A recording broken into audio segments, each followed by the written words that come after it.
¿Qué tal? Muy buenas tardes.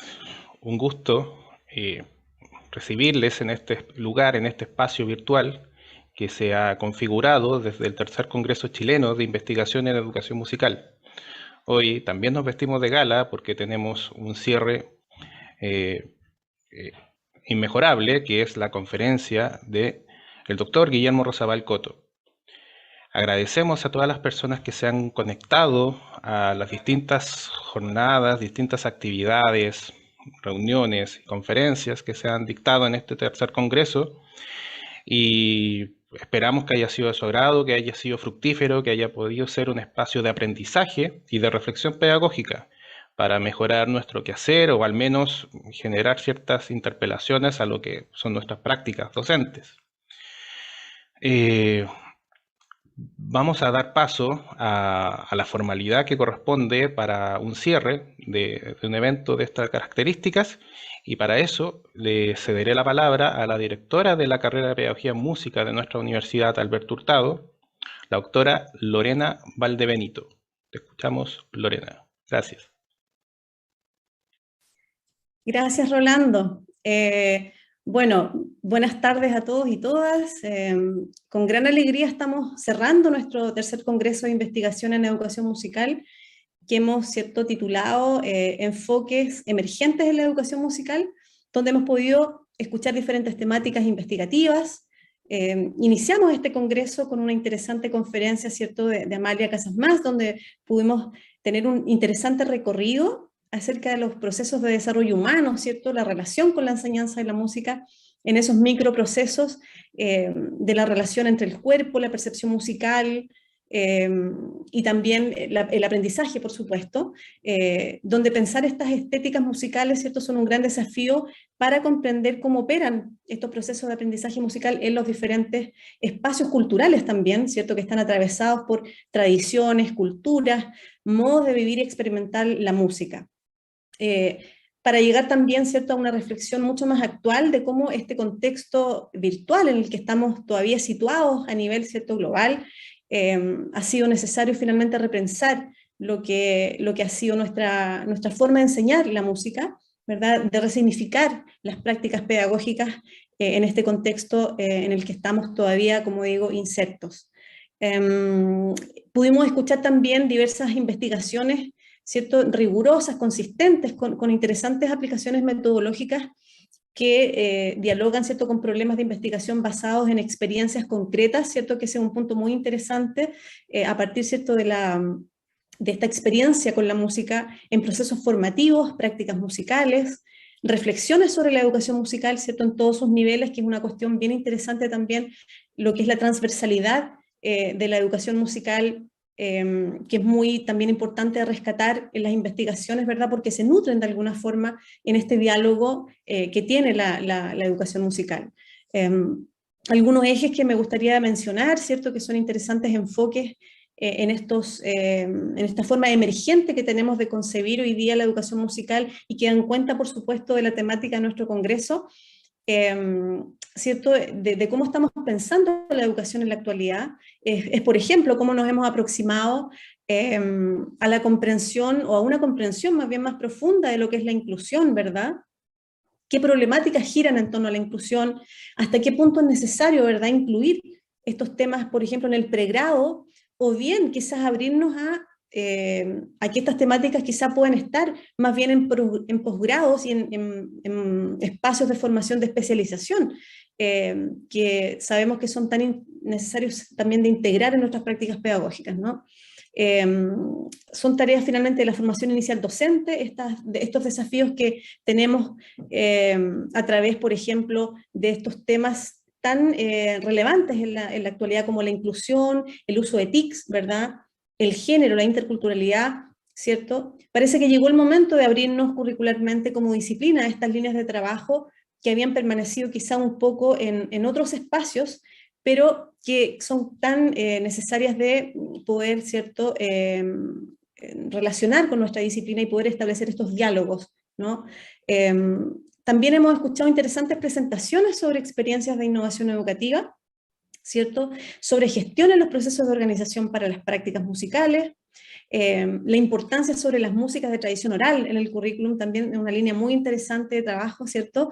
Esta distinción que de pronto tenemos hoy en día ya con el folclore, quizás mirándolo desde una manera un poco distante, ¿no? Por esta carga de sentido que tiene histórica, nacionalista en algún momento también y hasta política, pero que quizás hoy en día no tiene esa relevancia, ¿verdad? Y por lo tanto, parece que la música de tradición oral quedara en un espacio mucho más interesante para poder, ¿cierto?, abordar todos estos tipos de repertorios. También podemos escuchar temáticas con énfasis críticos a partir de cómo hemos comprendido la historiografía musical, un tema muy interesante, y cómo comprendemos a los personajes de la historia, ¿verdad? ¿Por qué situamos o valorizamos unos personajes en relación a otros? Y cómo esto ha tenido una repercusión en la enseñanza de la música, ¿verdad? A través de las creencias que se van formando, las ideas que transmitimos a nuestros estudiantes con estos énfasis quizás canonizadores, tanto de los personajes como también de los repertorios, ¿no? Estar conscientes sobre estas problemáticas en general, ¿cierto? Nos permite comprender la música y sus problemas históricos e historiográficos de una forma mucho más amplia, ¿cierto? Más allá de estos mecanismos normativos que muchas veces tenemos en la academia y que nos sesgan de alguna forma o que nos mantienen quizás con unas visiones más tradicionales de lo que es la música. En este sentido, entonces, es muy interesante el diálogo que podemos hacer justamente entre la educación musical, lo que es la etnomusicología y lo que es la musicología misma también, que cada vez también está habiendo un mayor diálogo, ¿cierto?, entre estas, interdisciplinarmente podríamos decir. Así también fuimos escuchando temas, ¿cierto?, más aplicados a la enseñanza de la música, ¿cierto?, como se ha discutido cómo saber construir criterios evaluativos, por ejemplo, que permiten lograr consistencia, validez y coherencia, ¿cierto?, a nuestros procesos educativos, o también cómo evaluamos el material didáctico cotidiano, ya cuando nos enfrentamos a la enseñanza de la música, qué aportes didácticos existen en estas prácticas musicales, ¿cierto?, a partir de las didácticas mucho más específicas, por ejemplo, como lo es la didáctica de la improvisación, ¿no? Y así, el pensar las didácticas de una manera mucho más específica parece que nos abre camino, ¿cierto?, en lo que es la investigación para, por supuesto, llevar esto a la práctica, ¿no?, en nuestra aula. Sin lugar a dudas, la temática de fondo del Congreso ha sido la educación musical en contexto de pandemia, ¿cierto?, a través de las diferentes investigaciones, partiendo por la conferencia inaugural. Un tema sin duda, ¿cierto?, que hoy lo podemos pensar de una forma quizás con un poco más de perspectiva, ¿verdad? Y quizás de seguridad en las prácticas que hemos tenido o que hemos experimentado también, que hemos investigado, y que hoy nos permite hablar con un poco más de propiedad en este impulso, ¿cierto?, que de luces y sombras, de cómo hemos comprendido la forma de enfrentar finalmente, muchas veces de forma proactiva nuestra disciplina, como mencionaban algunos colegas, ¿verdad? A pesar de este desafío que teníamos, parece que había una luz ahí, ¿cierto?, que nos permitía explorar esta forma, ¿cierto?, de enseñar la música en modo virtual. Finalmente, ¿cierto?, en nombre de la carrera de Pedagogía en Música de la Universidad de Hurtado, agradezco la participación de cada uno de los expositores de este tercer congreso, ¿cierto? Agradezco también a los organizadores del congreso, a Rolando Ángel Alvarado, ¿cierto?, a Pedro Iglesias, a Jacob Requedal, también al comité científico formado por los diferentes colegas que trabajaron en los procesos, ¿cierto?, de forma muy rigurosa para la selección de las presentaciones. También agradecer a UHTV, que es el espacio por el cual, ¿cierto?, podemos tener la transmisión y difusión de este congreso, y por supuesto a todo el equipo que brindó su apoyo para que este congreso fuera posible. Estas palabras en realidad no son de cierre, ¿cierto?, en absoluto, no son tampoco de despedida, sino quizás más bien para hacer una síntesis, ya que tenemos una parte muy importante del congreso, que finalmente es la conferencia de clausura, que parece que fuera ya como una tradición de nuestro congreso, ¿verdad?, que va a ser presentada en breves momentos. Así es que los invito a que sigamos disfrutando entonces de esta última parte del congreso, en nuestra versión, ¿cierto?, 2021. Muchas gracias. Muchas gracias, Lorena. Ahora tengo el honor de presentar al doctor Guillermo Rosabal Coto, quien es catedrático Humboldt 2020 y director del Sistema Editorial y de Difusión de la Investigación en la Universidad de Costa Rica, académico visitante en programas de estudios latinoamericanos en la Universidad de Toronto y profesor colaborador de posgrado en música en la Universidad Estatal de Santa Catarina. Pero más allá de esas cosas que yo sé que Guillermo, el doctor Guillermo, cada vez trata de evitar más de poner en público sus medallas, me quisiera compartir una breve reflexión de que este congreso surge porque por la inspiración de Guillermo. Guillermo siempre ha hecho seminarios internacionales con el afán de articular distintas universidades en Latinoamérica. Y en una ocasión nos invitó a participar y estuvimos activamente allí participando todo el 2019. Y de ahí se forja el Congreso y se iba a realizar en modalidad presencial. Y en Chile pasó el estallido social, que bien sabemos lo que significó para nuestra sociedad, y cambiamos a modalidad virtual. Y desde ahí estaba el interés de volver a lo presencial, pero luego vino la pandemia y nos quedamos en la virtualidad. Y curiosamente empezamos a replicar ese seminario internacional en cierta manera que hacía Guillermo y tomamos el título del Seminario Internacional de Investigación y Educación Musical y le pusimos adelante Congreso Chileno. Así que queremos dar ahí la mención que corresponde, porque sin esa invitación de Guillermo a participar en esas actividades no hubiésemos ganado la experiencia para poder realizar este tipo de actividades. Bien, entonces, ahora voy a dejarles con la conferencia de clausura del doctor Guillermo Rosabal Coto, la que se titula Descolonizar, ¿qué, quién y para qué? Tensiones en la investigación en educación musical. Muy bien, Guillermo, te escuchamos. Muchas gracias por estar aquí.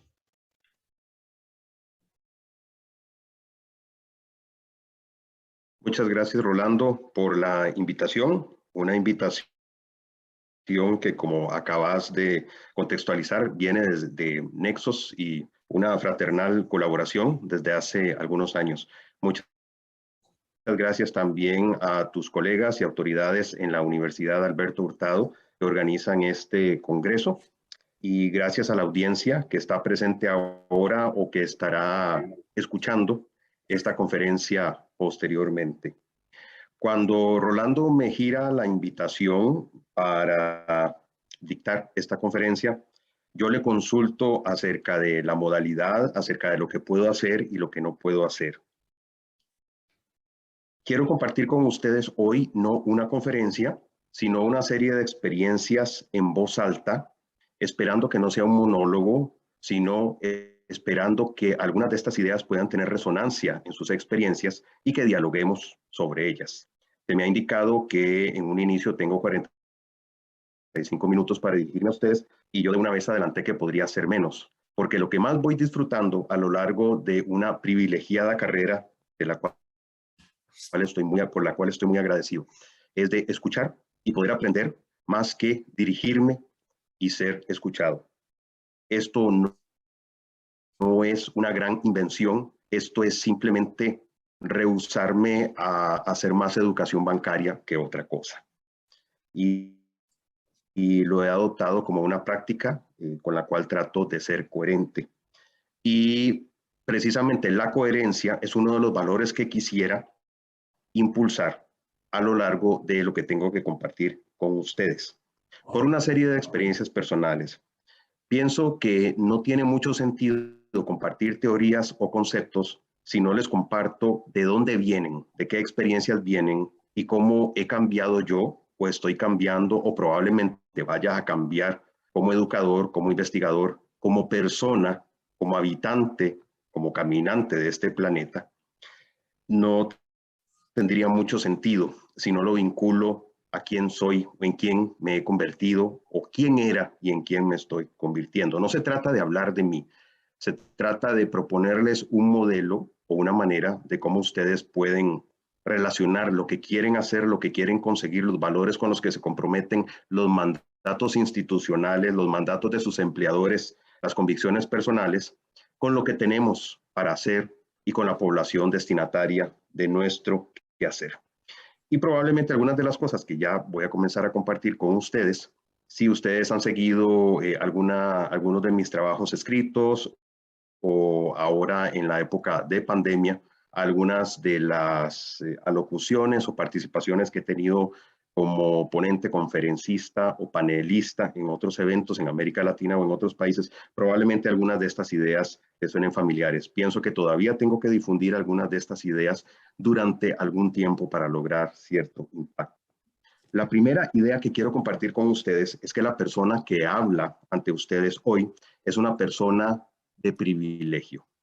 Si habláramos desde la teoría que está en boga en este momento, que podría ser desde el enfoque de género, por ejemplo, o desde la interseccionalidad, yo podría describirme como un hombre blanco, blanco no en el sentido del color de la piel, lo cual es muy obvio, pero a esto también me referiré porque tiene sus implicaciones, sino un hombre varón que porta la blanquitud y que puede ser abogado o portador de la supremacía blanca.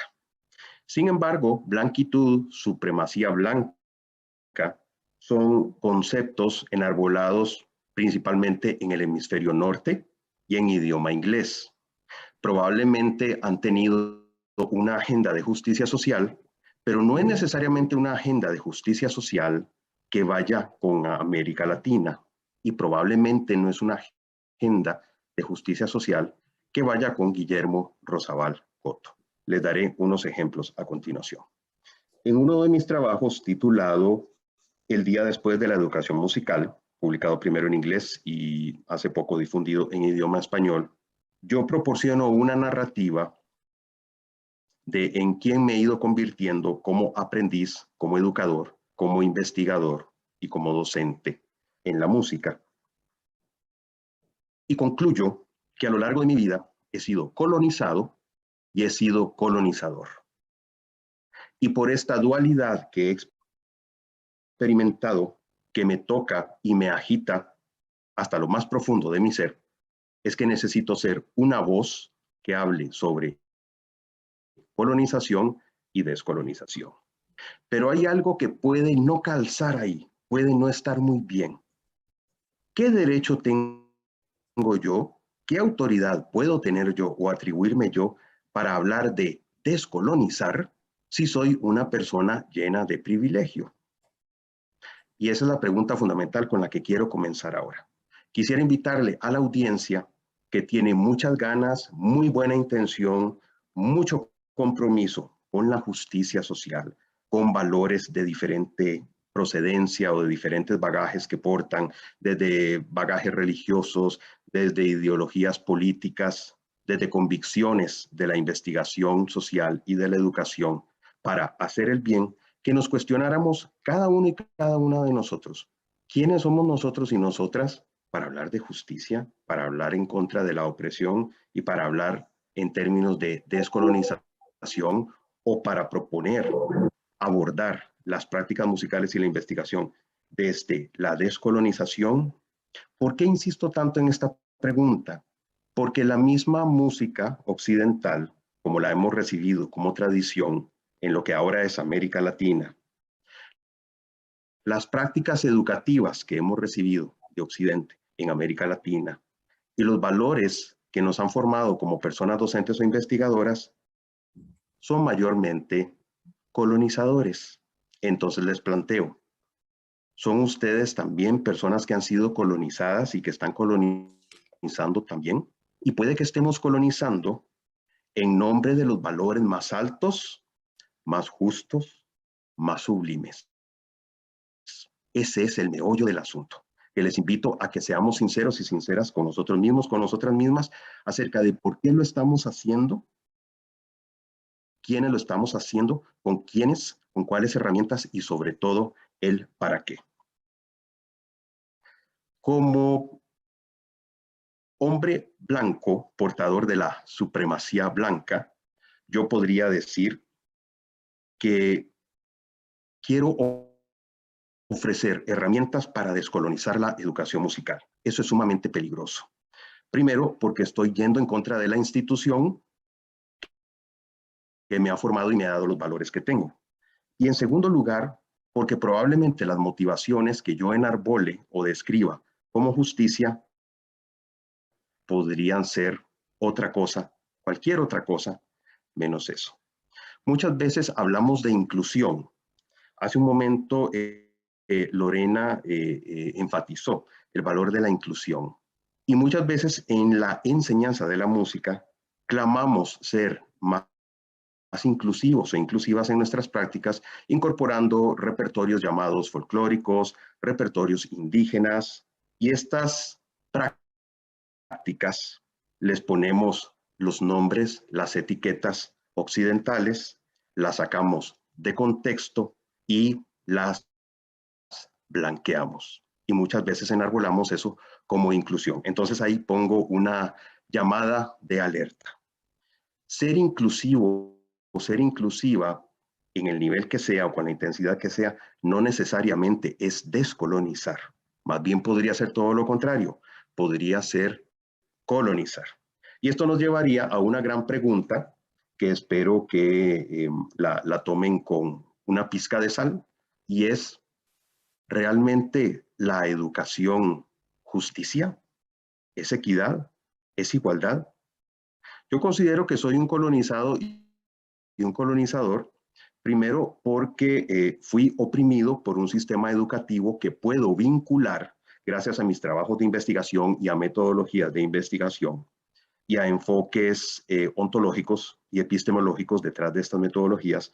He podido evidenciar que se me oprimió durante mi infancia en el ámbito familiar y en la socialización secundaria, es decir, en los procesos educativos, y después en la socialización terciaria, es decir, cuando ya me desempeño en el mercado laboral, se me oprimió de alguna manera para que yo no fuera quien yo era en mi cuerpo, para que yo no fuera la persona o el ser que tenía sentido para mi ser, sino que me convirtiera en un varón, para que me convirtiera a los valores blancos occidentales, para que apuntara como gran meta convertirme en un músico ejecutante de conservatorio a la sombra de las grabaciones que yo escuchaba cuando era niño y cuando era adolescente. Es decir, que me convirtiera a la luz del ideal del ejecutante occidental. Sin embargo, no puedo decir que haya sido colonizado en todos los ámbitos. Hay dos ámbitos en particular en los que esta persona que se dirige a ustedes hoy se considera colonizado. El primer ámbito es el ámbito de la sexualidad. La colonización histórica, aquí voy a leer como introducción una definición. Se considera la dominación, explotación, genocidio y enculturación iniciado en el siglo XVI con el arribo de los europeos a las tierras de Abya Yala, Turtle Island, Valle del Anáhuac, Tahuantinsuyo, bajo la supuesta superioridad de la civilización y modernidad europea. La civilización y modernidad europea se construye con la imposición de un ideal de ser humano. Este ser humano primero tiene un color de piel específico. Este ser humano no nació en lo que ahora es América Latina, sino que nació en Europa. Es racional, es cristiano y porta ciertos valores incompatibles con lo que los invasores europeos se encontraron en estas tierras que invadieron. Una de las características de este individuo ideal es la sexualidad. Yo, en el círculo familiar y en la escuela y en mi educación, en la socialización laboral, se me impone una idea que hay una sexualidad válida para un varón. Y esa sexualidad no era la sexualidad que yo experimentaba. Entonces, yo en mi itinerario investigativo trazo cómo esa sexualidad que me fue impuesta, esa manera de ser varón, es una manera de colonizar. Ahora les comparto el concepto de colonización para introducir la otra manera como yo me he sentido colonizado y que me motiva a investigar lo que investigo y cómo lo investigo.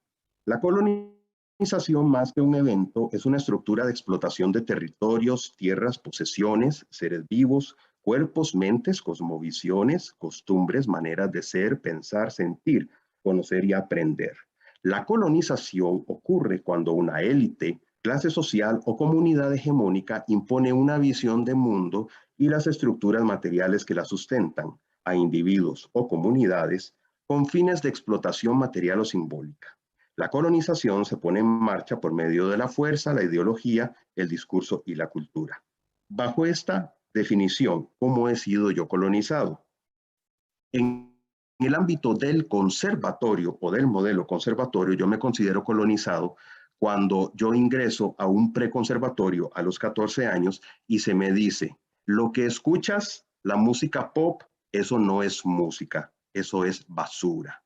Cuando se me dice, la música no es para bailar como tú la bailas, la música no es para ser experimentada por el cuerpo, etcétera, etcétera, yo soy colonizado, es decir, hay una comunidad hegemónica, en este caso las personas portadoras del arte y la epistemología del arte occidental, las personas docentes que me oprimen manipulando mi cuerpo y mis emociones para que yo me convierta en ese ideal de músico occidental que poco tiene que ver con la persona música que yo era o con mi musicar, con las relaciones que yo afirmaba, exploraba y celebraba cuando me relacionaba con la música o hacía música. Entonces les he presentado brevemente dos ámbitos en los que yo me considero un colonizado. Ustedes tendrán otros ámbitos probablemente en los que se puedan sentir colonizados o colonizadas. Y es importante tener esta conciencia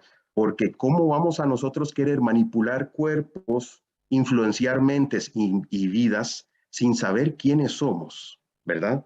Yo de hecho, para decirlo de una manera más descarnada, yo no me considero que soy nadie con autoridad para decirle a una persona cómo sentir música o cómo debe ser. Podría hablar en nombre de la tradición occidental, pero quiero cuidarme de eso porque si voy a enarbolar los valores de inclusión, de equidad, de justicia, creo que estaría utilizando algo que ya es injusto y no es equitativo para lograr fines que van en contra de esas instituciones.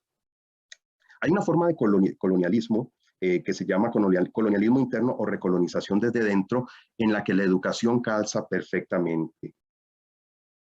Constituye en la colonización que las élites locales de los territorios que habíamos sido colonias llevamos a cabo cuando nos apropiamos de las estructuras simbólicas y materiales heredadas del colonialismo para conservar e imponer el poder y el control biopolítico y geopolítico dentro de las fronteras de una nación. El aparato militar y la educación son excelentes ejemplos de lo que es colonialismo interno.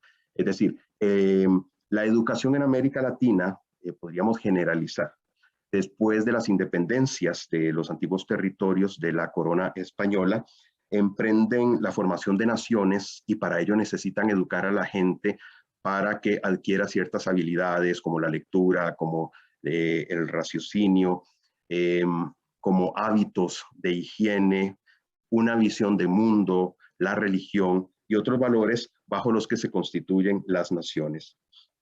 Entonces, con esta conciencia es que yo quiero referirme a ustedes hoy sobre el enfoque de colonial en pandemia como algo que hay que mirarlo con una pizca de sal y hay que tenerle mucho cuidado. Yo no me considero un académico de colonial. Si yo fuera una persona que pertenece a una, por ejemplo, a una minoría indígena o una minoría étnica cuyos derechos están siendo severamente usurpados, creo que yo tendría derecho a considerarme un académico de colonial, pero creo que no le llego ni a los talones a líderes y activistas indígenas o de color en América Latina o en otros países que emprenden labores admirables y que ponen en peligro su vida y que se juegan el todo por el todo día a día en sus activismos. Creo que yo no puedo llegar a esa altura y no lo aspiro porque no aspiro a ser algo que no soy. Tengo que convivir con el cuerpo, con la mente que soy, aceptarme como soy y hacer algo importante para la humanidad con lo que yo soy. Entonces, mi labor es difundir estas ideas, diferenciar qué es colonialismo de lo que no es, tratar de ser justo, tratar de no causar daño no es suficiente para no ser colonialista. Y ahora que mencionaba que hago esta reflexión en pandemia, lo que sucede es que en pandemia he tenido que moverme mucho en las redes sociales inscribirme a muchos grupos y comunidades y darme cuenta que en la etnomusicología, en la musicología, que en la educación, en las humanidades, en las artes, se habla mucho de descolonizar. De hecho, yo fui coeditor del primer dossier en español que aborda la educación musical desde una perspectiva contra el colonialismo. Esto lo hice con el colega Fabio Schifres de la Universidad Nacional de La Plata en la revista internacional de educación musical. Y después fui el editor invitado de un dossier en 3 idiomas, español, portugués e inglés, para la revista Action, Criticism and Theory in Music Education, sobre educación musical decolonial. En este último número fue interesante, como era en 3 idiomas y participaban autores y autoras de Europa y de América Latina y de Norteamérica, tener personas de etnomusicología, de las humanidades y de las artes. Casi todas estas personas eran estudiantes doctorales en ese momento y no estaban en su país de origen, lo cual fue bastante interesante.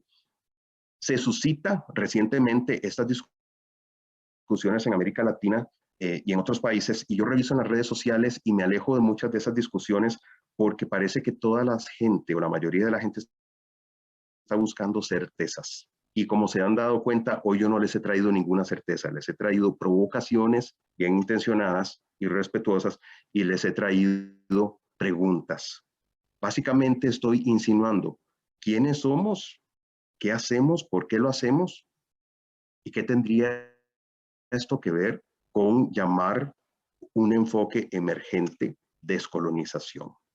Yo lo primero que sugeriría no es vayámonos en este itinerario de investigación, basándonos en esta ontología, en esta visión de mundo, utilizando estas herramientas teóricas y esta metodología. Lo primero que yo diría es algo que planteo en el primer documental que escribí y dirigí y presenté hace un año: ¿quiénes somos en la música?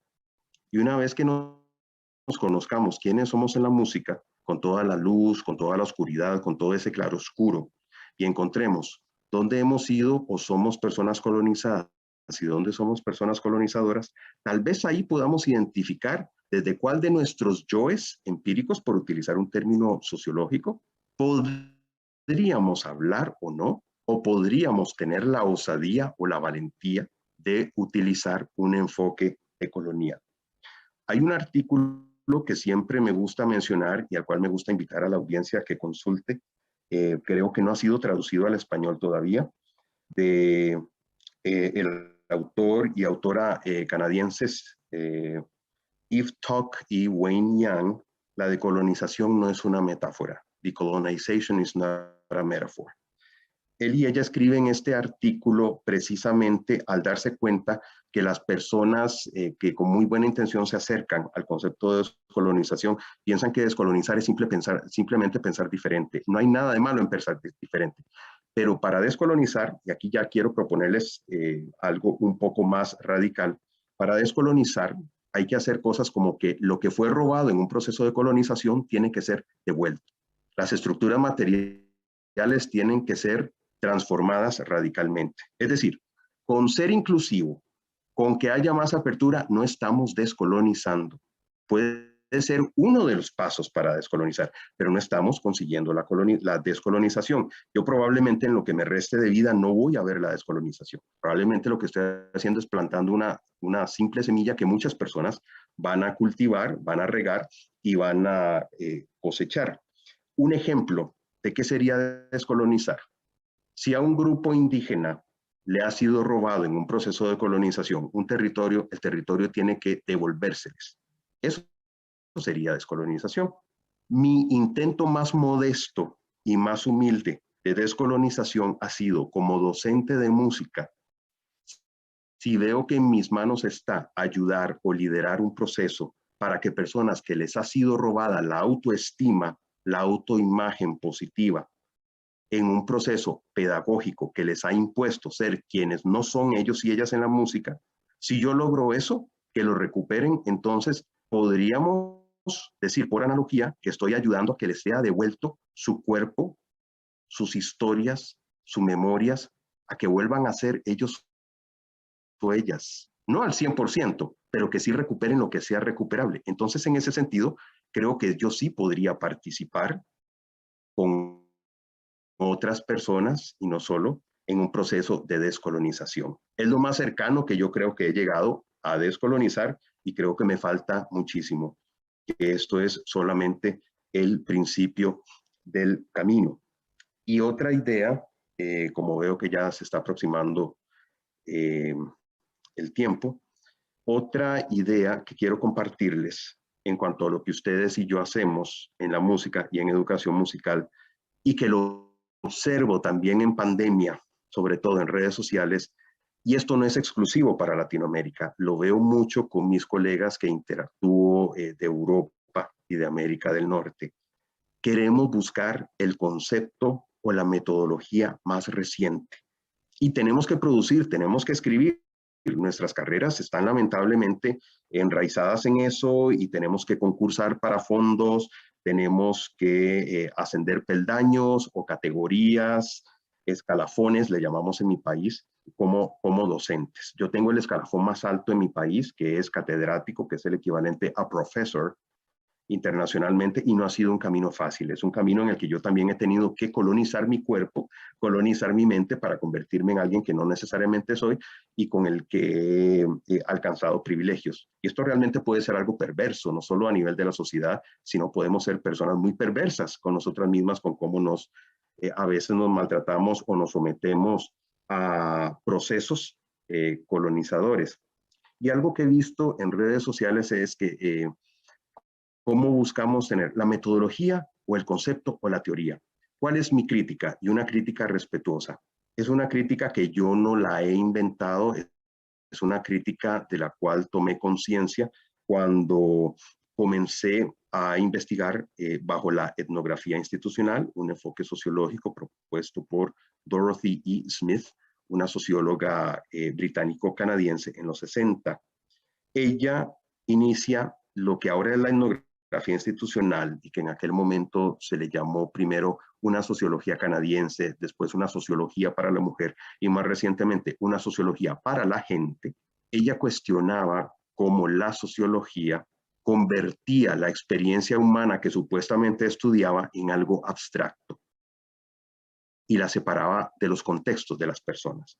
De manera que lo que las personas en ciencias sociales producían en aquel momento, y creo que todavía lo producimos, es nuestra propia interpretación desde nuestras posiciones de privilegio.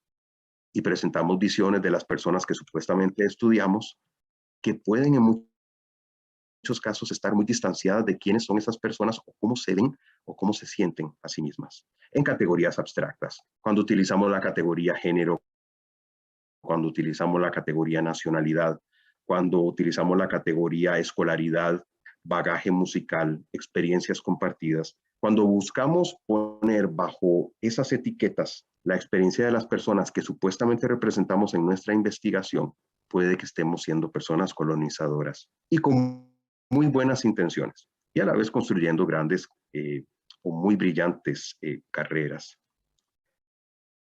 Y para terminar esta crítica a lo que podemos hacer como personas investigadoras en relación con el musicar de las personas, otro peligro que corremos es que si nos ponemos a mirar muchas veces los títulos o propósitos, objetivos de muchos de los trabajos que hacemos para graduarnos en licenciatura, en el grado de maestría, en el grado de doctorado, muchos de nuestros trabajos están orientados a buscar corregir o elevar o mejorar a un grupo de personas o determinar cómo las personas cumplen o no con una serie de habilidades, con una serie de estándares en cuanto al desempeño en la música y en la educación.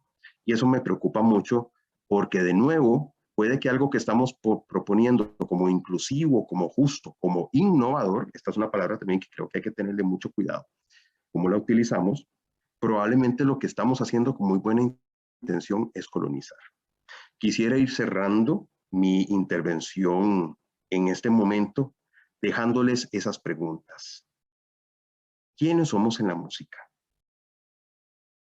Si habitamos América Latina, ¿tenés que tener una parte tuya colonizada?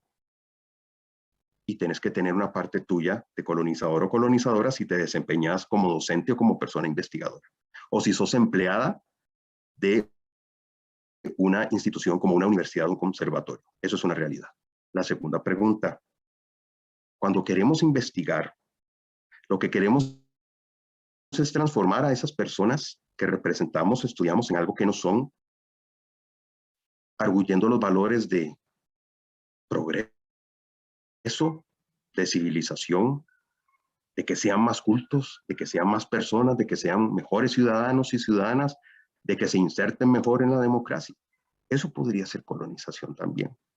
Y la última provocación, que resume lo que he querido compartirles hoy, mediante narrarles mi experiencia, será que en nuestra investigación, más que representar las vidas de estas personas que clamamos representar o estudiar, no estaremos representando simplemente nuestras aspiraciones, nuestros deseos o nuestra limitada visión desde los zapatos de colonizador y colonizadora.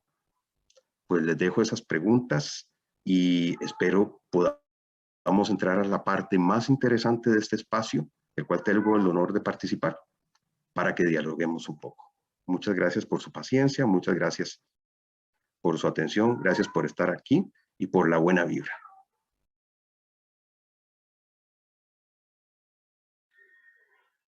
Muchas gracias, Guillermo, por tu presentación, por tu narrativa. Aquí me toca a mí asumir el rol colonizador a cargo de la moderación y decir quién toma la palabra y quién no, y controlar los tiempos. Ya me perdonarán por eso, pero alguien tiene que ser el malo de la película aquí.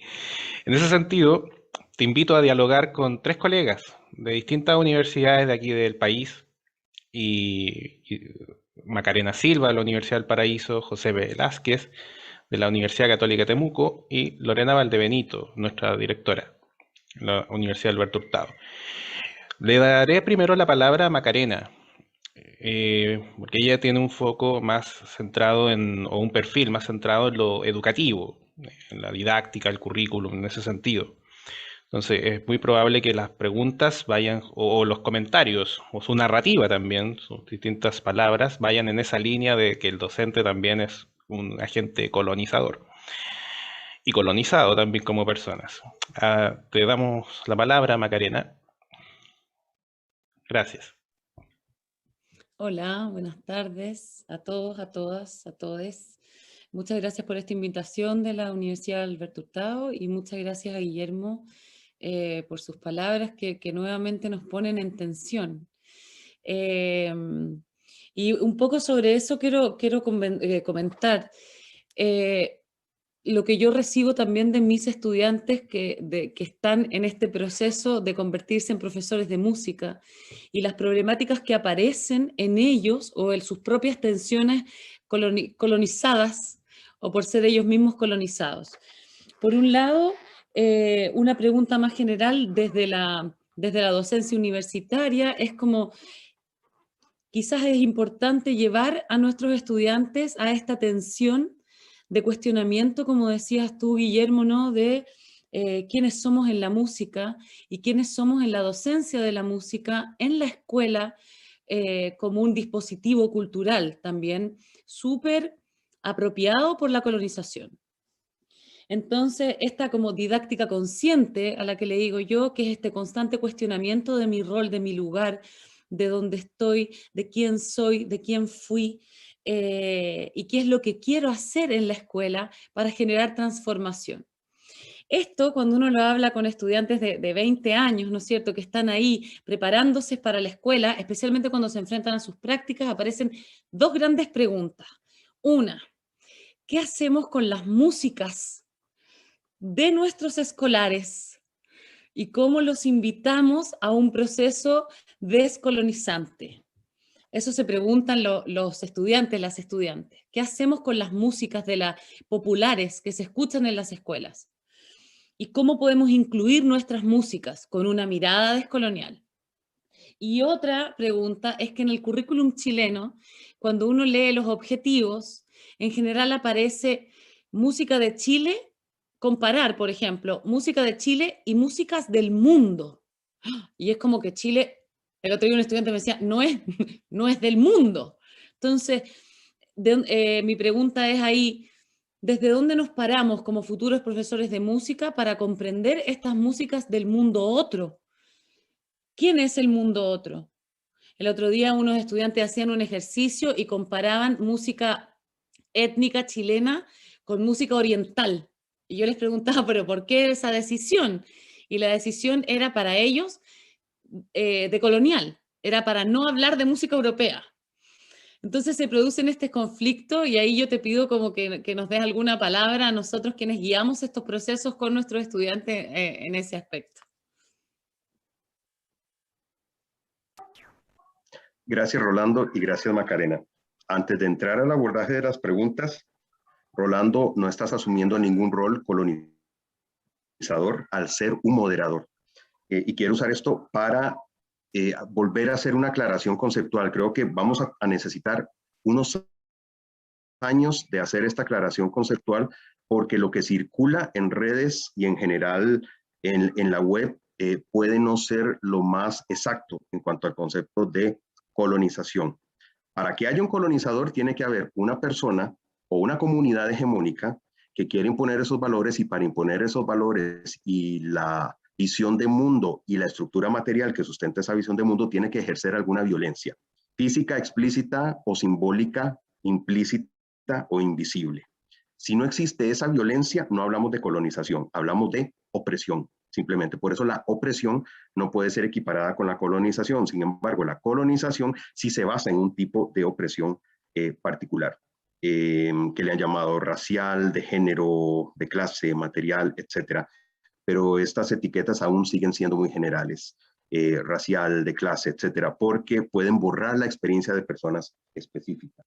Para entrar a las preguntas que hace Macarena, me siento muy honrado en recibir tus preguntas, Macarena, y escuchar lo que interpela y las inquietudes de tus estudiantes. Y vuelvo a decir algo que dije muy brevemente en el espacio que se me dio como solista, y es que yo no soy quien para decirle a las personas cómo vivir su vida. Y esto no lo digo evadiendo responsabilidades como docente, como catedrático, como investigador, que parece que es conocido y que se le pide hablar sobre estos temas. Tengo una gran responsabilidad, pero cuando formule mis opiniones o haga mis sugerencias, de ninguna manera lo quiero imponer. Lo digo como algo que tiene sentido para mí y que espero que pueda tener resonancia para ustedes, y que ustedes esto lo amplifiquen, lo magnifiquen, lo mejoren y lo lleven a otro nivel. Las dos primeras preguntas, percibí tres preguntas. Las dos primeras preguntas son las preguntas que siempre escucho. ¿Y esto qué quiere decir? Que son preguntas importantes, que son latentes, son urgentes y se van a quedar con nosotros muchísimo tiempo. ¿Qué hacemos con las músicas? Bueno, ¿cómo llevamos a un proceso descolonizante o descolonizador? ¿Cómo reaccionamos o cómo abordamos estos objetivos en el currículo? ¿Qué hacer con las músicas? Hace un momento les sugería, y esto es algo que yo he hecho en mis clases con mis estudiantes de diferentes cursos, de diferentes niveles, desde un curso de historia de la música, que es uno de los más colonizadores, potencialmente colonizadores, porque es el canon occidental lo que se enseña como la música, ¿verdad? Lo he hecho en cursos de historia de la música, lo he hecho en cursos de investigación para ejecutantes, compositores, compositoras, directores y estudiantes de educación musical también, y lo he hecho con estudiantes a nivel avanzado de licenciatura y maestría en la enseñanza del canto o de instrumento musical. O sea, vean qué contextos más retadores en los que he hecho este ejercicio. Lo primero que hemos hecho en alguna clase es, vamos a hablar de quiénes somos nosotros y nosotras en la música. Y la gente a menudo, por lo menos en mi país, suele presentarse con, soy fulano, fulana de tal, tengo tantos años, vivo en tal lugar, toco violín. Mi primera experiencia musical fue con mi padre o con mi madre aprendiendo a tocar marimba. Después ingresé a esta institución y ahora me desempeño haciendo tal cosa. Es decir, la gente se presenta en función de etiquetas, como instrumento que ejecuta o tipo de educación formal o informal que haya recibido. De hecho, formal o informal son algunas etiquetas que a mí también me molestan, que yo las he utilizado en mis trabajos, pero que encuentro que son insuficientes para capturar o reflejar o representar o explicar la experiencia de tantas personas tan diversas y tan únicas. Entonces, yo recomiendo que si no partimos de ese ejercicio, ¿de qué sirve hablar de las músicas? Porque esto de que de música versus músicas, es decir, práctica, música, o forma de arte, música, versus músicas como las culturas, como las contextualizaciones a nivel nacional, regional, y la misma palabra cultura, ya son camisas de fuerza. Mencionaste en la formulación de las preguntas, Macarena, músicas del mundo. Esa es una tremenda camisa de fuerza. Etnicidad es otra camisa de fuerza. Lo que quiero decir es que las categorías de lenguaje que Occidente nos ha dado ya son camisas de fuerza, porque no capturan la experiencia humana. Lo que captura es la visión de civilización y de progreso de Occidente en manos de hombres varones blancos en los últimos 400 años, que es una de las limitantes. Lo digo con todo respeto, mis críticas son todas respetuosas y no estoy arguyendo que tengo razón, pero sí es una de las cosas que la etnomusicología tiene que trabajar en superar. Entonces, con un grupo de estudiantes, yo prefiero no hablar de músicas, prefiero no hablar de músicas del mundo, prefiero que no nos veamos en términos de etnicidad, sino cómo describen sus experiencias. Les propongo o someto a su consideración de manera muy humilde y sin ser pretencioso en algunos de mis trabajos, especialmente un artículo, casi todo yo lo tuve que escribir primero en inglés y después publicar en español. ¿Por qué? Porque quería participar del deseo colonial.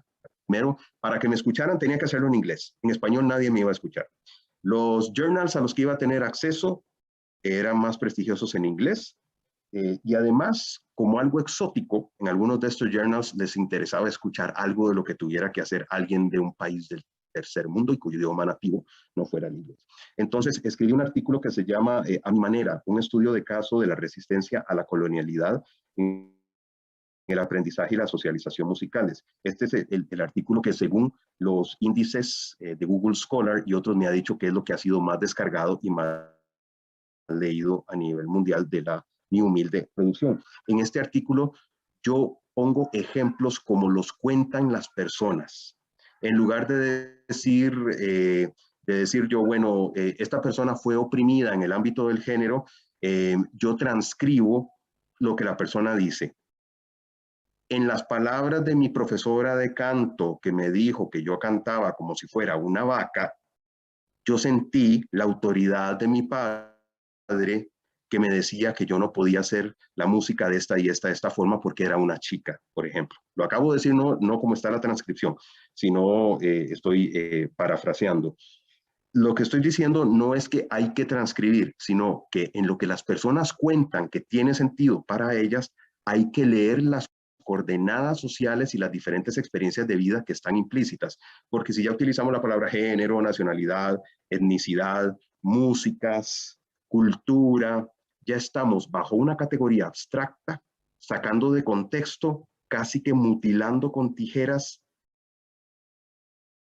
cosas que las personas jamás han llamado cultura. Un ejemplo que yo le pongo a las personas para comprobar si en realidad estamos colonizando las vidas de las personas que investigamos o nuestras personas estudiantes es, bueno, si usted puede hablar con una persona que no tiene su misma escolaridad, con la persona que te hace el servicio doméstico en la casa, con la persona que vende la lotería en la calle, con la persona que te atiende en el café, si esa persona te entiende lo que quieres decir, entonces probablemente vas por un muy buen camino. Yo me pregunto si muchas de las personas que entrevistamos para nuestras tesis de graduación o para nuestros artículos leyeran lo que nosotros elaboramos, leyeran nuestros artículos y les preguntáramos, ¿se sienten representados o representadas? ¿Le parece que las palabras que yo utilizo o las teorías que utilizo y las metodologías que utilicé para llegar a estas conclusiones sobre su experiencia es lo que usted sintió? Y muchas veces nos van a decir, no entiendo nada y yo jamás quería decir nada de eso. Entonces, para cerrar la respuesta, Macarena, mi aporte sería algo que me ha funcionado y que una vez que las personas lo hacen con mucho compromiso y con muchísima atención y le dedican suficiente tiempo, les cambia la vida y ya no vuelven a ser las mismas personas. Y es cuestionarnos quiénes somos en la música, en qué hemos sido colonizados y personas colonizadoras, y no quedarse en el lamento, no quedarse en la crítica, sino en esto es lo que tengo, colonizado, colonizador, ¿qué hago con esto? Y cómo camino hacia adelante, y a partir de lo que sé de mí mismo o de mí misma, ¿cómo puedo ayudar a guiar a otras personas? Y la mayoría de la gente que hace este ejercicio, según mi experiencia, al final no dice, voy a ir a enseñar esto, sino que voy a ir primero a ver quiénes son estas personas y después voy a hacer una propuesta de qué puedo enseñar. Pero ahí no acaba. La segunda parte sería algo que tampoco he inventado yo y no entiendo por qué no le hemos puesto suficiente atención. Hace 51 años, Iván Illich, en su obra Desescolarizando la Sociedad, propuso no que cerráramos las escuelas, pero que dejáramos de hacer escuelas, y eso incluye a la educación musical. La educación musical occidental en 2010, Christopher Small, en su último artículo, dijo, tengo muy serias dudas de que la educación musical esté haciendo algo bueno por las personas, y estaba acogiéndose un poco al planteamiento de Iván Illich. Ese es mi planteamiento también, lo planteo en mi tesis doctoral y en los artículos que siguieron después de 2016, de que probablemente la educación institucionalizada no es la solución, pero seguimos buscando esto. Yo veo con mucho respeto el trabajo de todos mis colegas, pero cuando me acerco a la Sociedad Internacional de Educación Musical, la ISME, y veo que hay tanto interés en seguir con lo mismo, con las mismas instituciones. Queremos ser innovadores, queremos dejar de oprimir, queremos hacer justicia social, pero queremos hacerlo con las mismas instituciones. ¿Y por qué no nos damos chance ahora en pandemia, que creo que es la mejor prueba contemporánea de que el capitalismo no sirve para las metas que propone, de entender que el modelo conservatorio y la educación occidental y la misma educación musical, como la hemos heredado y la seguimos perpetuando de Occidente en América Latina, no funciona para las metas que cumplimos? Un planteamiento radical. Esto no pretende ofender a nadie. ¿Cómo podemos decir que la educación musical en el conservatorio es inclusiva si nos basamos en las audiciones? La tradición musical requiere por sus valores de eficiencia y productividad hacer audiciones, pero las audiciones no son inclusivas. ¿Cómo vamos a decir que una educación es inclusiva si su mecanismo de reclutamiento no es inclusivo? Me parece algo muy neurótico de decir, sinceramente, algo muy disfuncional.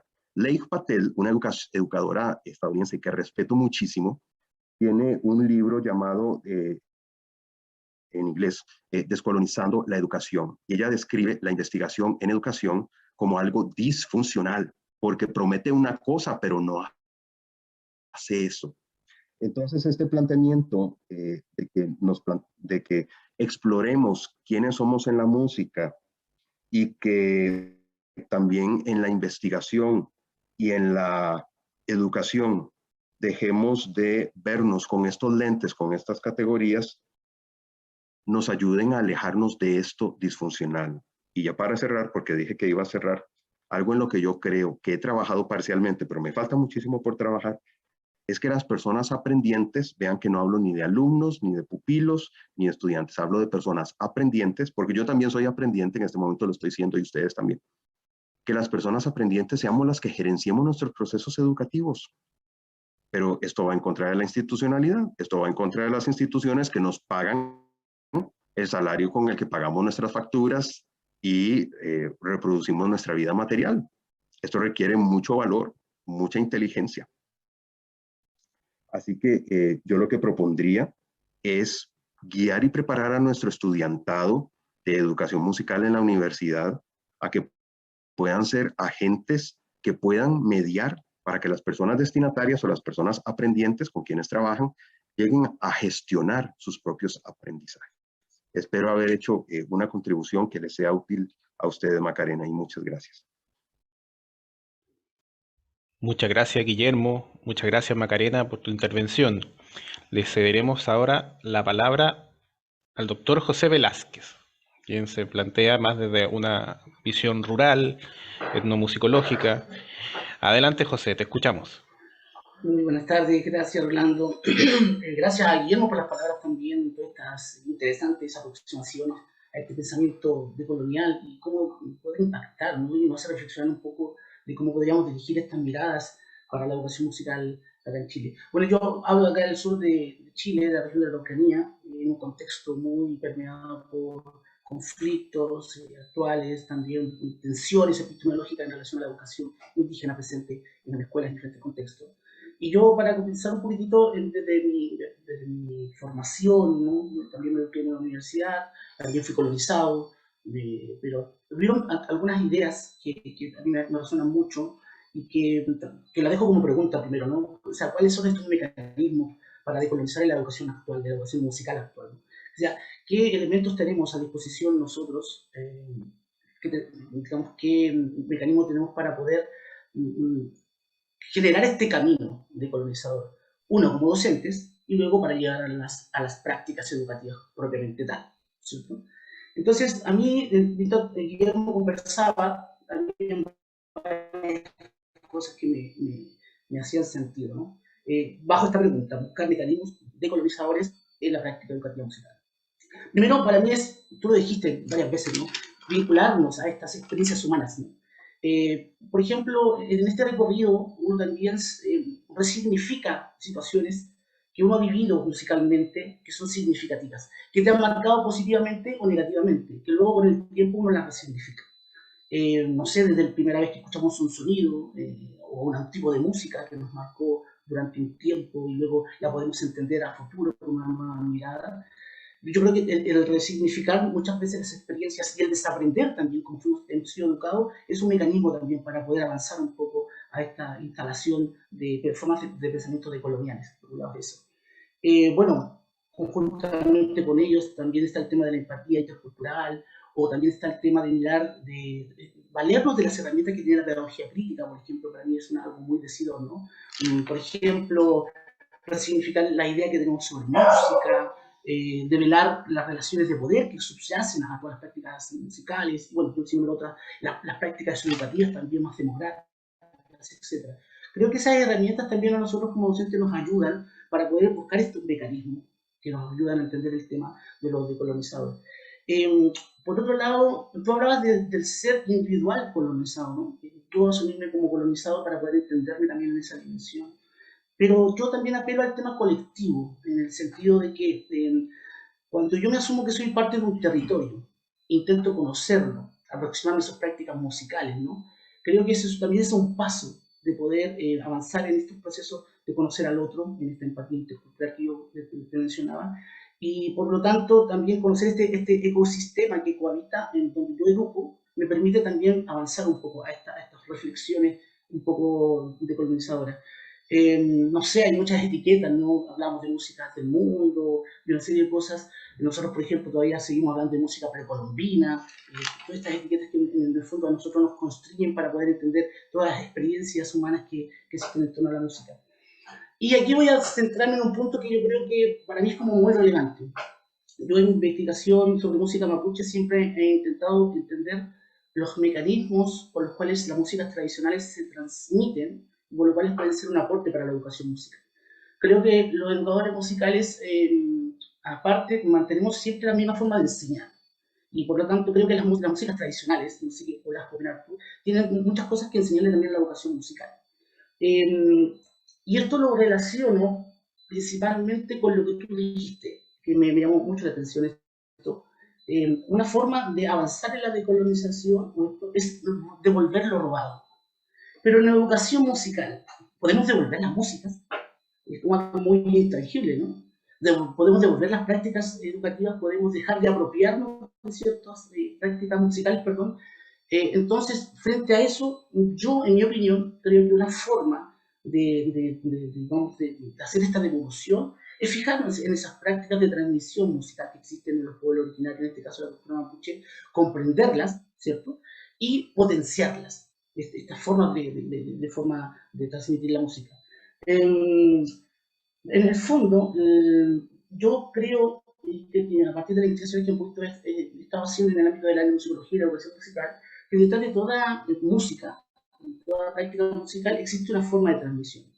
Y por lo cual nosotros los profesores de educación musical podemos aportar, o podemos potenciarla para intentar, como tú bien lo dijiste, devolver en parte estos elementos, ¿no? Potenciar las formas de organización propia que tienen en este caso la cultura indígena o la cultura mapuche, que es la región de la Araucanía. Y creo que podría ser un mecanismo para poder avanzar en estos mecanismos, en estos pasos que nos ayudan a poder decolonizar la educación musical que tú también has descrito. No sé, es un poco son como algunas ideas y preguntarte, ¿no? ¿Qué opinas tú con respecto a eso? ¿Cuáles serán estos mecanismos de colonizar la educación musical? Y tú lo has dicho de cierta forma. ¿Y qué piensas tú? ¿Cómo se puede devolver lo robado desde el punto de vista de la educación musical a las culturas que han sido un poco colonizadas, ¿no? José, un gusto saludarte y muy agradecido, muy honrado por escucharte, porque vamos a emprender un diálogo ahora y por tus preguntas, por la confianza que ponen en mí para responder preguntas. Me gusta y me ayuda mucho que has preguntado muy directamente, ¿cómo le hacemos? ¿Cuáles son los mecanismos? Voy entonces a enumerar un listado de propuestas, no con el afán de decirles a ustedes cómo en territorio de bagaje de la Araucanía deberían de hacerlo. Yo no soy quien, si yo no he vivido en mi propio cuerpo esa experiencia, no soy quien para decirlo. Entonces no quiero tener esa arrogancia, pero sí puedo compartir lo que me ha funcionado a mí en un ambiente que puede tener algunas similitudes históricas con el de ustedes, esperando que esto tenga resonancia y que ustedes lo puedan reinterpretar, resignificar. Y voy a decirlo al azar, no lo voy a decir en ningún orden en particular, sino como se me vienen las cosas con base en las notas que he tomado de tu intervención y un poco también con resonancia de lo que me ha planteado Macarena. La persona que tiene la autoridad, se le ha dado la autoridad con un título universitario o con un reconocimiento social como músico, como música. Es que yo soy músico. Esa persona, y yo he sido esa persona, tiene que dejar de creer que tiene la verdad absoluta. Tiene que dejar de creer que es un ser privilegiado. El privilegio que ha tenido es que se le ha reconocido sus habilidades y se le ha recompensado con un título, con una educación y con un reconocimiento social. Pero tiene que dejar de creer que es un ser privilegiado. Porque lo que considera un privilegio para otras personas puede no ser un privilegio. Es un privilegio para la tradición occidental, es un privilegio para los ministerios de educación, es un privilegio bajo los lentes de los ministerios de cultura, bajo la tradición musical de la música de concierto y el modelo conservatorio. Pero para otras personas que viven esas realidades, lo que es una gran investidura para mí no tiene ningún significado. Y de nuevo, hablemos con personas de la cotidianidad. La persona que vende la lotería, la persona que hace el oficio doméstico en la casa, probablemente sí lo vea como un privilegio porque pasó por instituciones como la escuela, donde se nos enseñó cómo se dividen los seres humanos con base en escolaridad, con base en riqueza, con base en capacidades cognitivas y con base en la posesión de otros bienes o de otros atributos o de otras habilidades. Eso de que somos seres privilegiados es algo que aprendimos, no es algo dado por naturaleza. Que tengo oído absoluto, que pasé los cursos en el conservatorio y en la universidad, eso fue una legitimación que se me dio y yo la aprendí, pero no viene por naturaleza. Probablemente viene por una naturaleza que fue inventada hace 500 años y en el contexto del Renacimiento y que fue importada o traída a lo que ahora es América por los invasores europeos y que ha sido perpetuada por procesos de colonialismo interno en las naciones que antes fuimos colonias y que es reafirmado y revestido con otras palabras y otros mecanismos mediante procesos neocoloniales como por ejemplo las nuevas invasiones que tenemos que no son de índole bélico. Por ejemplo, mi país, si hablamos de neocolonialismo, el cómo hemos tenido que cumplir con con los Estados Unidos, es una manera financieramente con los Estados Unidos, con el Fondo Monetario Internacional, por ejemplo, y otras entidades financieras internacionales, o como ahora que China se está convirtiendo en nuestro mayor socio comercial, vamos a tener que cumplir con China. Entonces tenemos colonialismo interno, si vamos históricamente, y más reciente un neocolonialismo. Cuando mencionas mecanismos que tenemos y que has ejemplificado de tu propia práctica y experiencia, conceptualmente estaríamos hablando de decolonialidad. La decolonialidad comprende procesos de desmantelamiento de estructuras coloniales a nivel de espíritu, mente y conocimiento, pero es un proceso y un paso para la descolonización, no es el haber conseguido la descolonización. Bueno, ya di un ejemplo. Dejemos de dejar de creernos que somos seres con una gran bendición y sobre todo que somos seres superiores a otros. En segundo lugar, tenemos que dejar de llamar a las cosas por un nombre que no engloba lo que esas cosas son. Yo no puedo llamar en la ISME justicia social a un modelo que hace reclutamiento basado en que las personas posean en mayor o menor grado un tipo de audición, un tipo de cognición, un tipo de actitud o un tipo de bagaje. Eso ya no es inclusión. A mí lo que me preocupa es el acto neurótico, y con esto, por favor, nadie se sienta ofendido. Yo soy muy directo en lo que digo y a menudo uso el sarcasmo, pero lo uso no de una manera arrogante, sino porque me gusta provocar. A mí la provocación me ha funcionado. Aquí le decimos como zarandear el árbol, ¿ok? Algunos frutos caen, otros quedan ahí, pero no sos el mismo y no ves el árbol después de haberlo zarandeado. Entonces, a mí me parece un acto neurótico decir que somos inclusivos cuando no somos inclusivos. Somos inclusivos en unas cosas y para las que nos sirve, pero no somos inclusivos per se. No podemos decir que estamos siendo justos cuando nos apropiamos de repertorios de grupos autóctonos que no pertenecen a nuestra realidad y lo estamos utilizando para hacer una carrera, para escribir artículos que nos van a traer privilegio, para hacer presentaciones o conciertos que nos van a traer prestigio. Eso no me parece inclusivo. Hagamos el experimento. Las personas portadoras de cultura que cultivan estas músicas, que escuchen lo que nosotros hacemos, a ver qué les parece, y te vas a decir, no, esa manera de frasear, si es que utilizan la palabra fraseo, esa manera de cantar, esa manera de moverte, no tiene que ver con lo que estamos haciendo. Ese es otro consejo. Un tercer tip: no pensar en enseñar, sino en ser personas facilitadoras o mediadoras. Creo que una de las cosas más peligrosas que se le da a las personas educadoras es hacernos creer que tenemos la autoridad porque hemos tenido una serie de desarrollo de atributos y un camino académico.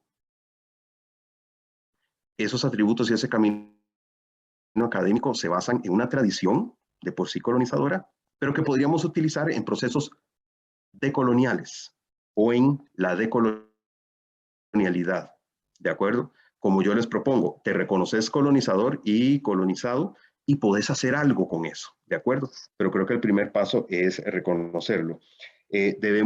Otros tips, debemos de dejar de decir que música es únicamente lo que está en notación.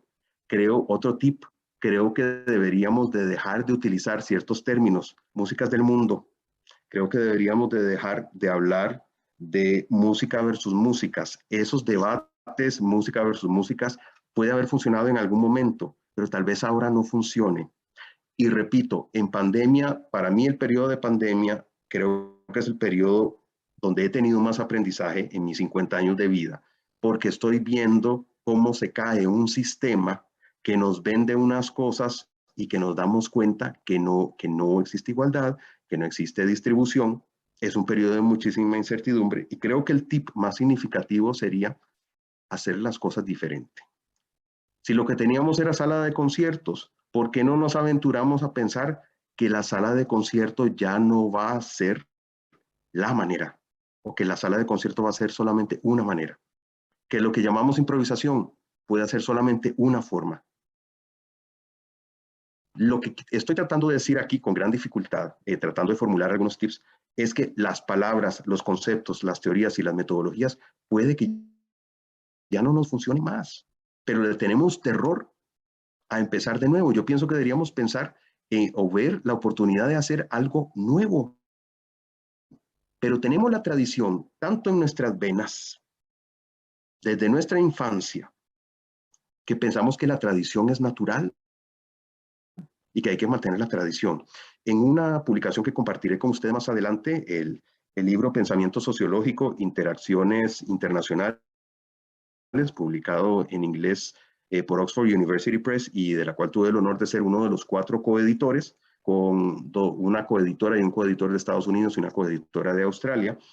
En el artículo donde explico las aspiraciones decoloniales de mi trabajo, enfatizo que en pandemia, cuando veo las redes sociales, veo que la mayoría de colegas que publica algo está tratando, se aferra a la tradición y quiere hacer lo mismo, quiere hacer conciertos corales, conciertos orquestales, quiere hacer recitales utilizando Zoom. Y yo digo, ¿por qué seguimos haciendo lo mismo y nos aferramos a lo mismo que decimos que es justo, que es equitativo, que es igualitario, que es democrático, en lugar de aprovechar que el sistema se está cayendo añicos para hacer algo diferente y utilizáramos Zoom para otra cosa diferente? Entonces yo lo que suelo hacer con todo respeto es no escuchar estos conciertos porque digo, tenemos una oportunidad de oro para hacer algo diferente y desmantelar el sistema y nos estamos aferrando en querer mantener el sistema.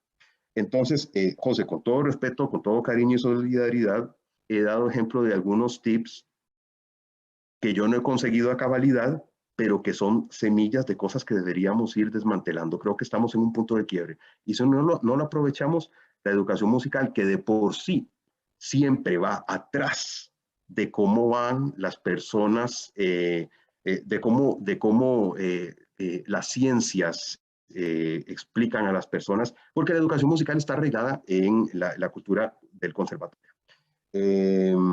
Si hemos sido obsoletos hasta el momento, creo que vamos a seguir siendo obsoletos mientras estemos dando vueltas en el mismo círculo y no veamos esto como una gran oportunidad. Espero haber hecho alguna contribución de interés y podemos seguir dialogando.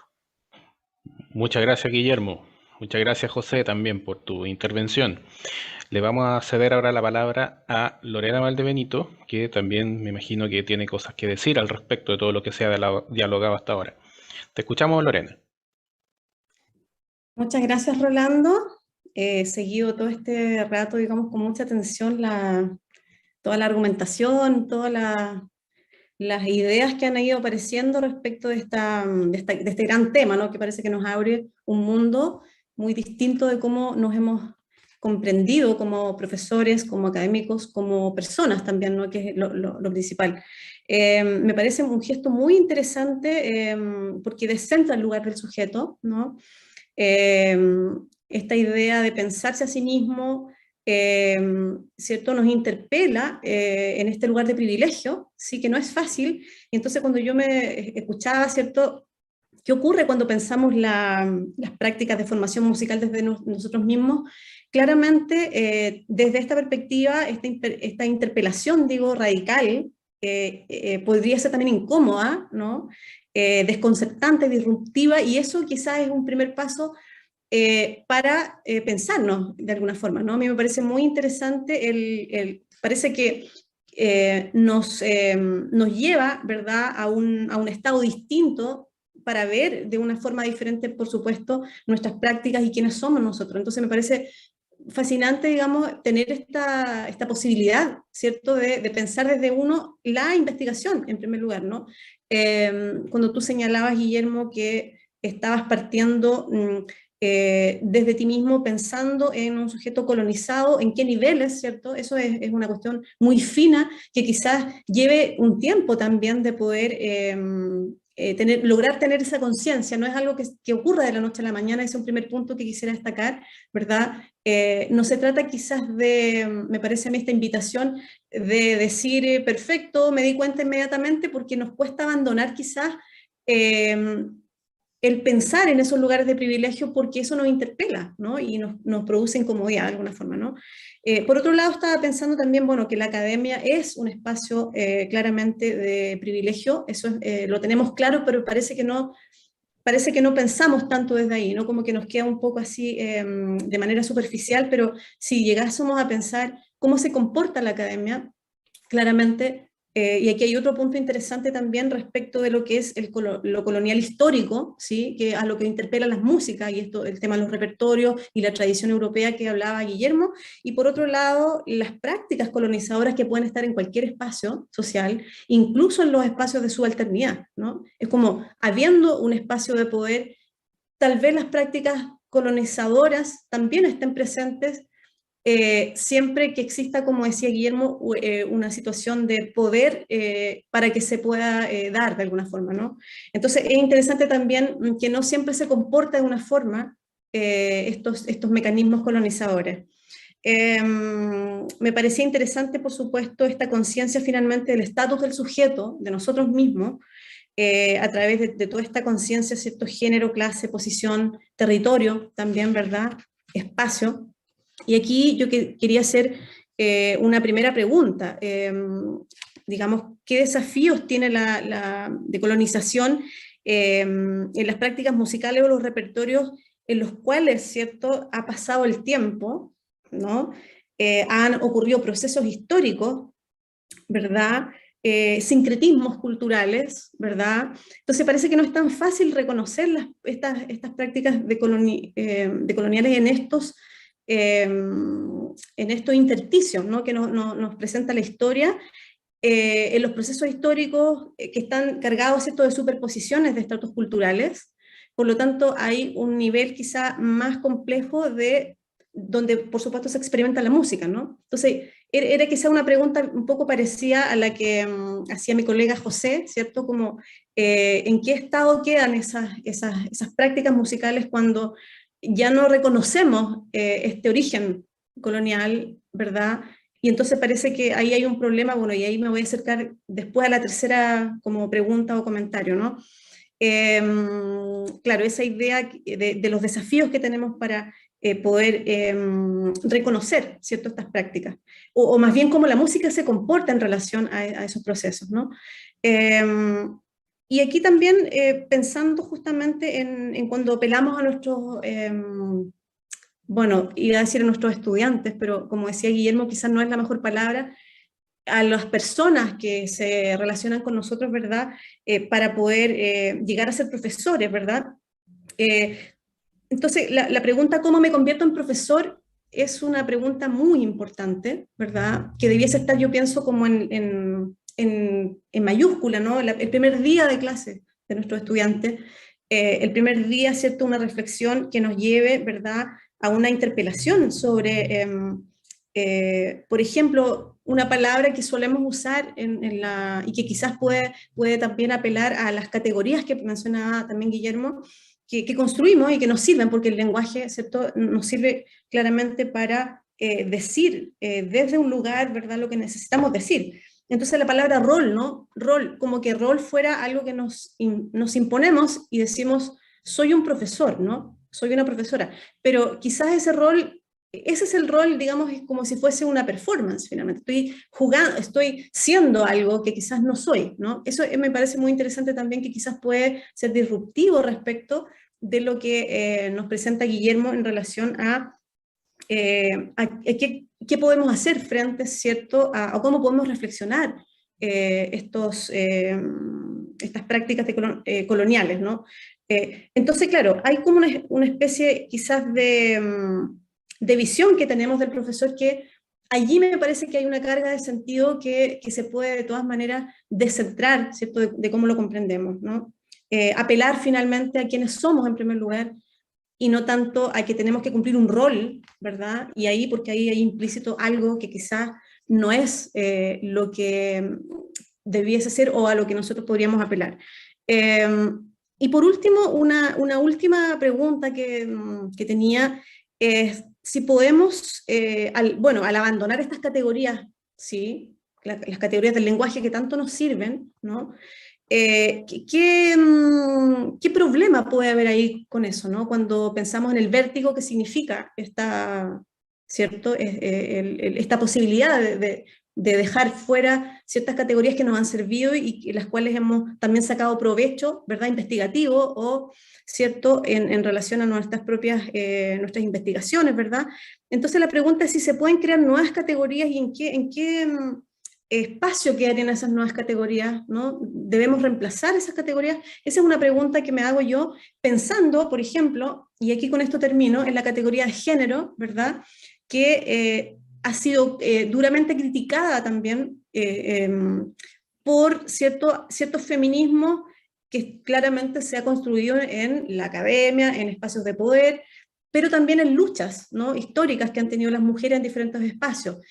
Pero el género finalmente se ha convertido en una gran categoría, de alguna forma, que también nos interpela para pensar en que al mismo tiempo en que es una categoría, la experiencia del género es la que nos habla finalmente de los sujetos cómo viven, ¿no?, en estas situaciones de subalternidad, de no tener privilegios, ¿verdad? Entonces, por lo tanto, ahí hay una distinción muy interesante entre el origen de las categorías, cómo se forman, y por otro lado, el uso que le damos, y cómo ese uso da cuenta de prácticas, ¿no?, que existan efectivamente, ¿no?, y que no quedan tan alejadas de, podríamos decir, de cómo se viven, ¿no?, de alguna forma. Bueno, esas eran las preguntas o reflexiones que quería hacer en esta tarde. Espero que se hayan entendido, porque no sé si de repente cuesta también pensar desde este otro plano que nos propone Guillermo, que es muy interesante, por cierto, y que nos invita claramente ¿cierto?, a dialogar.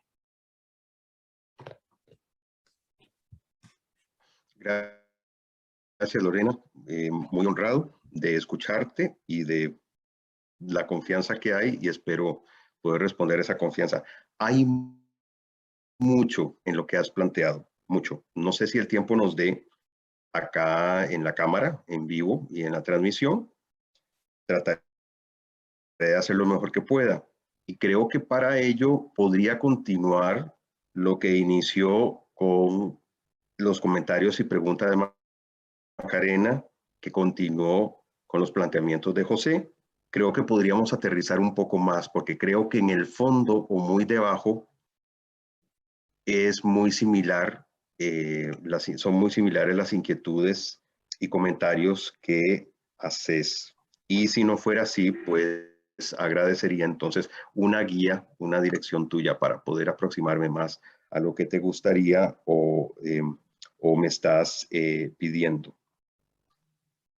Creo que no estoy proponiendo que pensemos diferente. Voy a decirlo de una manera muy llana. Estoy proponiendo que aquellas personas que nos han dado el título académico o nos han reconocido socialmente como maestro, como maestra, como docente, que portamos esa autoridad aprendida y que no es natural, que nos quitemos ese sombrero, ese vestido, esos zapatos, y cuando estemos frente a personas aprendientes que nos han encomendado que las formemos y les enseñemos, podamos verlas de una manera más horizontal y no tanto ver o pensar, sino sentir. Cuando les propongo que nos percibamos como seres colonizados y colonizadores, es un poco más como entrar en contacto con quién eres, cómo has llegado a ser quien eres a la luz de procesos históricos que hemos identificado como colonización. Si nos tratamos de explicar mediante las narrativas que nos da la historia o la tradición judeo-cristiana, es solamente un color, un camino prefijado. Pero si nos tratamos de ver en lo que llamamos en psicología, en sociología, una dislocación, y perdón por utilizar el término ver, porque Occidente en su epistemología que hemos aprendido gracias a más de 5 siglos de colonización, hablamos de ver, de que todo es por la vista. Entonces, por eso hay que entender todo por categorías, hay que disectarlo bajo un microscopio y entender sus partes constituyentes y analizarlas y después integrarlas. Y eso es la razón. Yo más bien invito de una manera muy humilde, muy solidaria, porque no pretendo tener la razón, ni pretendo representar los sentires de todas las personas que me escuchan o me ven, sino sintamos, entremos en contacto con quiénes somos Si lo vemos como, y volví a utilizar la palabra porque soy un ser colonizado, si nos vemos como colonizado y colonizadores, vamos a tener que ver puntos intermedios o puntos o fracturas en quiénes somos. Y vamos a tener que entrar en contacto con áreas vulnerables que nunca presentamos. Cuando hacemos nuestras presentaciones en los congresos, sacamos los méritos académicos, pero nadie dice en las áreas que somos fallidos o que somos faltos o que somos carentes de algo. Decimos, tengo un título de doctorado en esto, he publicado tantas cosas, tengo tal rol o tal grado en un ranking, pero nadie dice, soy un depredador de la naturaleza y en eso soy colonizador. Al consumir ciertos productos, al no reciclar, al no reusar, al eliminar de tal manera lo que consumo, estoy haciéndole daño al planeta. Eso es una manera de colonización, el extractivismo. Pero nadie admitimos esto. Nunca admitimos eso. Nos ponemos las etiquetas de lo supuestamente bueno, de los méritos. Por eso digo que es importante entrar en contacto con quiénes somos, y una gran ocasión es esta gran pregunta, ¿quiénes somos en la música? Y no propongo, yo les conté que lo he hecho como actividad al inicio de mis cursos, pero creo que es una pregunta que nos debe acompañar. A mí me acompaña desde 2013, cuando estaba en el proceso de tesis doctoral. Creo que es una pregunta que nos debe acompañar toda la vida. Y cuando esta pregunta resuena en mí en algún momento de mis días, ahora mismo encuentro nuevas respuestas y siento que me voy cambiando como persona. Entonces, lo primero que quiero decir es que quién soy yo en la música, probablemente deba ser una actitud y una vivencia diaria, y ojalá, si estamos trabajando en un currículo, fuera una parte del currículo, no una actividad, tal vez un eje transversal que se manifieste a lo largo de varios cursos y varias prácticas educativas y musicales. Qué interesante que al terminar tu bachillerato, tu licenciatura o tu maestría, tengas ese bachillerato, licenciatura o maestría en quién soy yo en la música, para poder guiar a otras personas en sus procesos de quiénes son ellas en la música. En la intervención de José, esto se me olvidó comentarlo, cuando él decía que tenemos algunos mecanismos en las prácticas ya existentes y las instituciones ya existentes, él mencionó brevemente las pedagogías críticas. La pedagogía crítica, como la conocemos en América Latina con Freire, no es descolonizadora.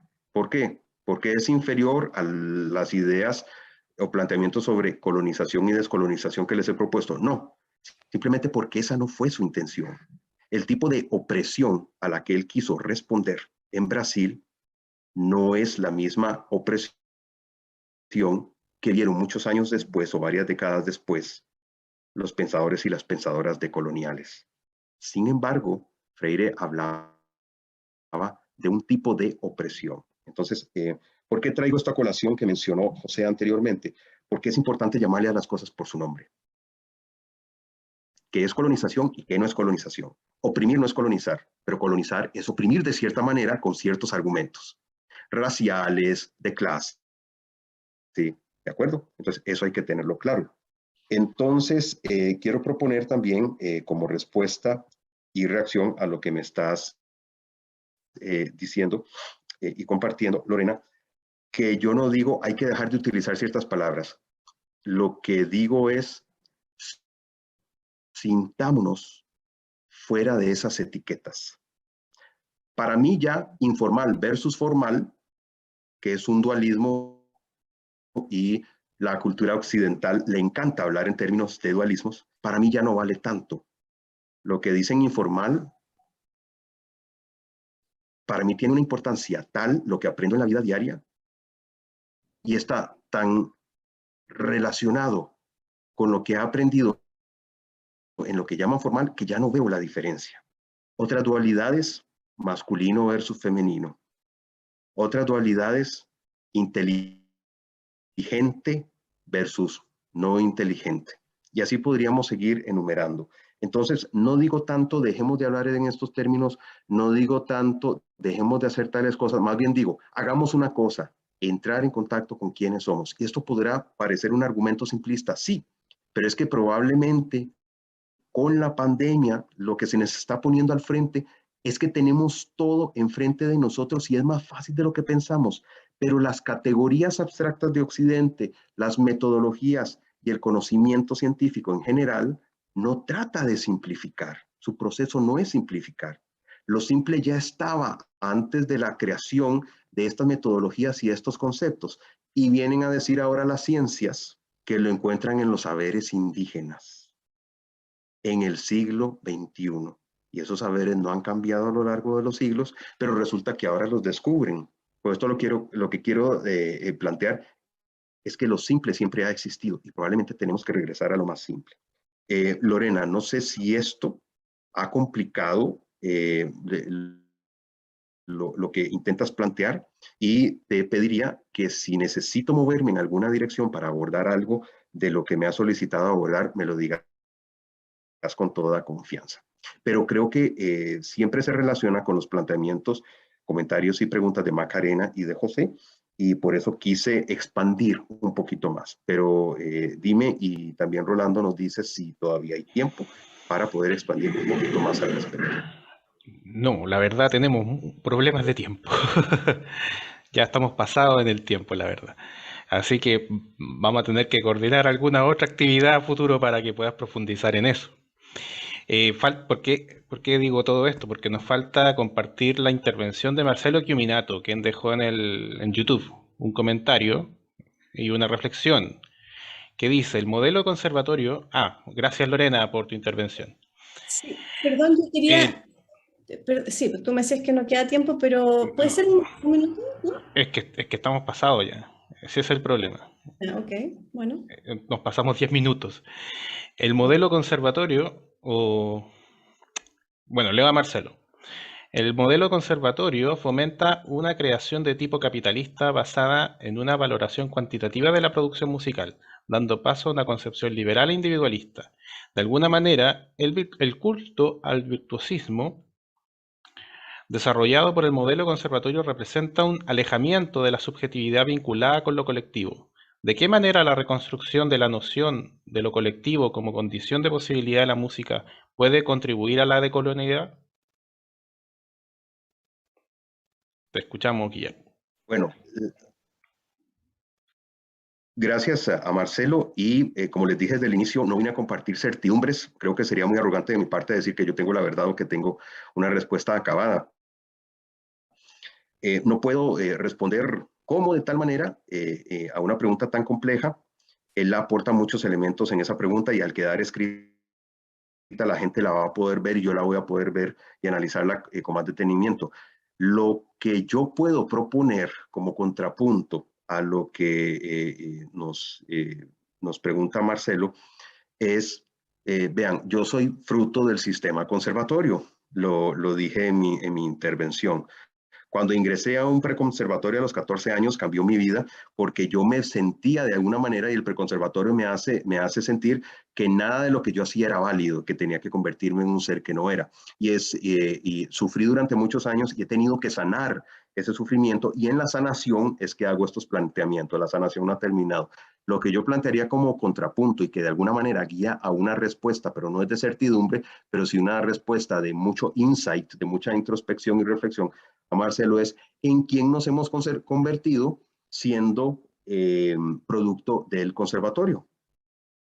Yo he encontrado en mis estudiantes gente muy infeliz, que cuando hacemos el ejercicio de en quién me he convertido en la música, y hablamos de colonización y de descolonización, salen las depresiones, salen las lesiones físicas. Yo en mis artículos hablo incluso de una lesión física que yo adquirí tratando de convertirme en el músico occidental ejecutando el fagot, que fue mi primera experiencia en la música formal.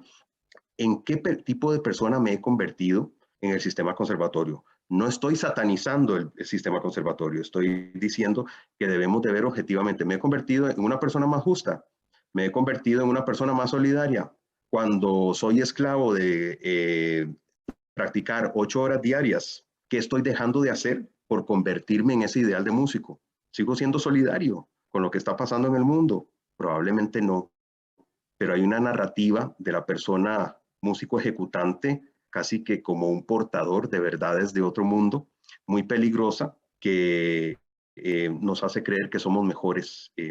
No quisiera mencionar nombres de estrellas internacionales, de directores de orquesta o de pianistas que enarbolan esta idea y que son venerados de esa manera, pero creo que podemos encontrar esos modelos alrededor. Así que lo que yo propondría como respuesta en este momento y con las limitantes de tiempo es cuestionémonos en quiénes nos hemos convertido y en quiénes se convierten nuestros semejantes con el sistema conservatorio. Y la respuesta está en cosas que nadie quiere hablar. Por eso mi trabajo es muy particular, porque me gusta hablar de las cosas que nadie quiere hablar.